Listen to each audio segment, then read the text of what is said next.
What if I told you that this melt-in-your-mouth pork belly is easier to make at home than you think, and it tastes just like what you'd get from a traditional Chinese restaurant? Ladies and gentlemen, this is red braised pork belly and is a tender and juicy pork dish covered in a sweet and aromatic glaze that goes perfectly with a bowl of rice. This is one of the best pork belly dishes of all time and is actually super easy to make at home.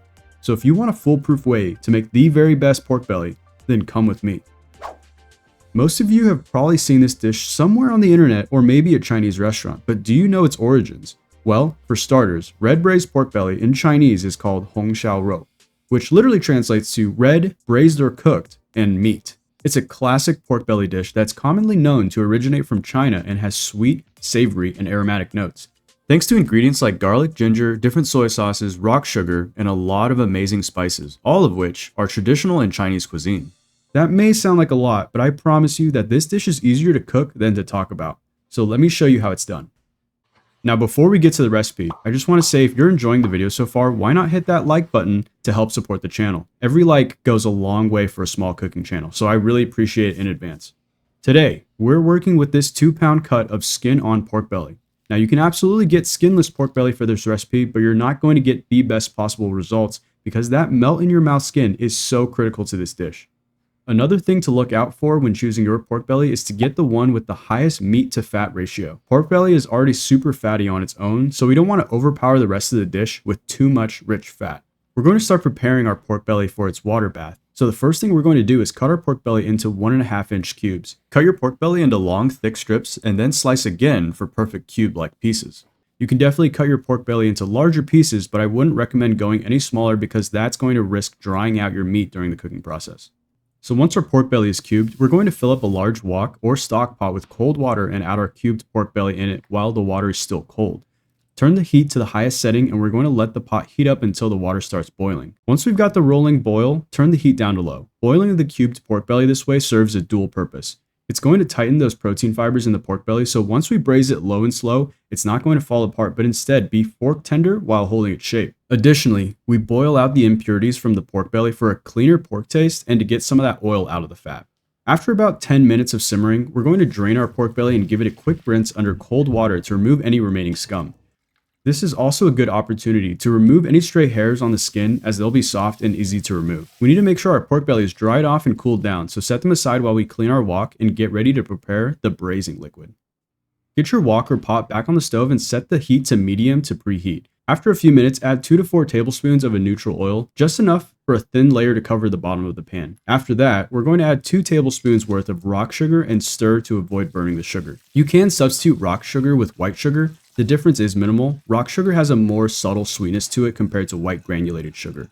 Today I'm using rock sugar because it's the traditional sweetener used for this dish. We've been stirring the rock sugar around while they slowly melt and begin to caramelize. And as soon as that sugar starts to turn into an amber color, toss in your cubed pork belly and begin stirring once again to fully coat that pork with the sugar. Remember to keep your temperature at a medium or medium-low setting. We don't want to burn the sugar before we start braising. Don't try to rush this part or you're going to have to start all over.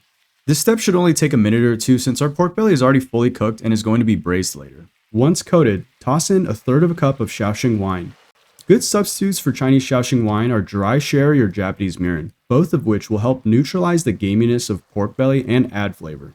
Now after the wine, it's time for our aromatics and soy sauces. So add in 2 tablespoons of regular soy sauce, 1 tablespoon of dark soy sauce, 4 cloves of finely minced garlic, 2 bay leaves, 2 star anise, 1 stick of cinnamon, 1 knob of sliced ginger, and finally, half a teaspoon of salt. I know it sounds like a lot of ingredients, but this is what separates a one-dimensional braised pork belly dish from a complex and aromatic one. This recipe is designed to be red braised pork belly at the highest level, from no stars to 1-star Michelin. Before we add our water and begin braising our pork, take note of the color of your pork belly and the darkness of the sauce.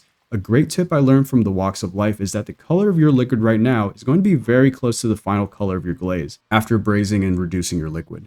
Luckily, if you add the right amount of soy sauce like we just did, you'll end up with this beautiful dark brown and slightly red glaze at the end. The good thing is that it doesn't impact the flavor as much as the color. So once you're ready, add just enough water so that your pork belly is fully submerged to avoid draining them out during the braising process. Don't add too much water as you'll spend more time reducing your sauce to its final consistency at the end. On the other end of the spectrum, if you notice your braising liquid is reducing too fast, then add more water. Once your braise is at a steady simmer like this, then cover it with a lid and let that braise for an hour to an hour and a half.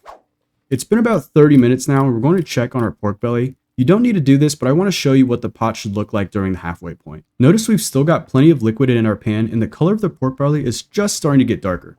If you stick a fork in your pork belly and it doesn't immediately slide off or has resistance, then you know you need more time to braise. Okay, so now we're going to cover the pork belly back up and come back in about 30 minutes.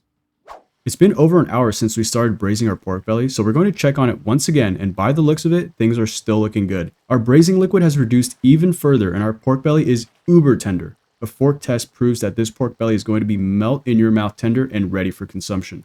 One more thing, if you want to take out your aromatics like the ginger, star anise, and cinnamon at this point, go ahead because we've used all their flavor power so you can discard them. If you don't have a thick glaze-like consistency yet, then leave your pot uncovered and boil the remaining liquid until it becomes nice and thick and to your desired consistency. In my opinion, the right consistency should leave a thick trail of sauce on your spatula. Be careful because you can make your sauce too thick or even burn it. So make sure you're standing over the stove while you reduce the sauce and stir frequently to avoid burning.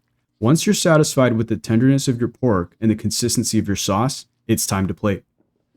Ladies and gentlemen, this is our final product coming fresh off the stove. We're going to transfer this to an appropriately looking serving dish filled with fresh hot rice. Don't forget about that beautiful sweet and aromatic sauce that we worked so hard to make. Just look at each shiny piece of glazed pork glistening in the light. And finally, don't forget the spring onion, or else. Now, you cannot look at this and tell me it doesn't look freakishly appetizing. Juicy and tender pork belly coated with a thick and delicious glaze, bouncy and jiggly like a slow-cooked barbecue brisket. I don't even need to say anything about the taste. You already know that it's going to be delicious, but just in case you're not convinced, here's my first impression after filming and cooking for 3 hours straight. Wow.